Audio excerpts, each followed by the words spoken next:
ایک دفعہ ایک گدھا ایک گہرے کنویں میں جا گرا اور زور زور سے رینگنے لگا۔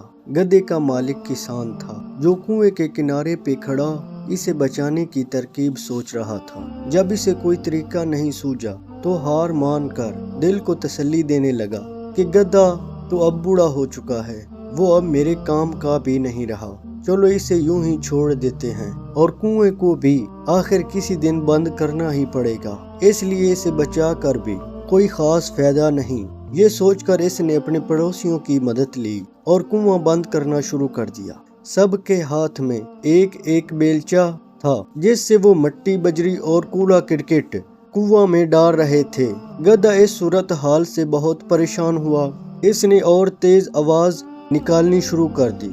کچھ ہی لمحے بعد گدھا بالکل خاموش سا ہو گیا۔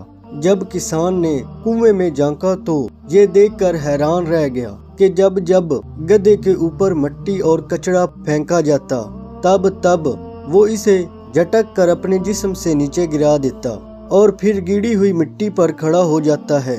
یہ سلسلہ کافی دیر تک چلتا رہا۔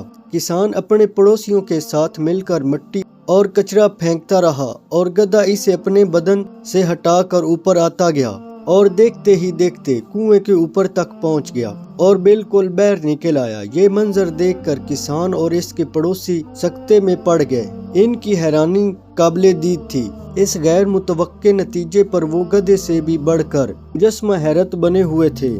زندگی میں ہمارے ساتھ بھی ایسے واقعات رونما ہو سکتے ہیں کہ ہمارے اوپر کیچڑ اچھالا جائے، ہمارے کردار کشی کی جائے، ہمارے دامن کو داغدار کیا جائے، ہمیں تانا تشی کا نشانہ بنایا جائے، لیکن گندگی کے اس ڈھیر سے بچنے کا طریقہ یہ نہیں کہ ہم ان غلاظتوں کی تہہ میں دفن ہو کر رہ جائیں، بلکہ ہمیں بھی ان بیکار کی چیزوں کا مقابلہ کرتے ہوئے اوپر کی طرف اور آگے کی سمت میں بڑھتے رہنا چاہیے۔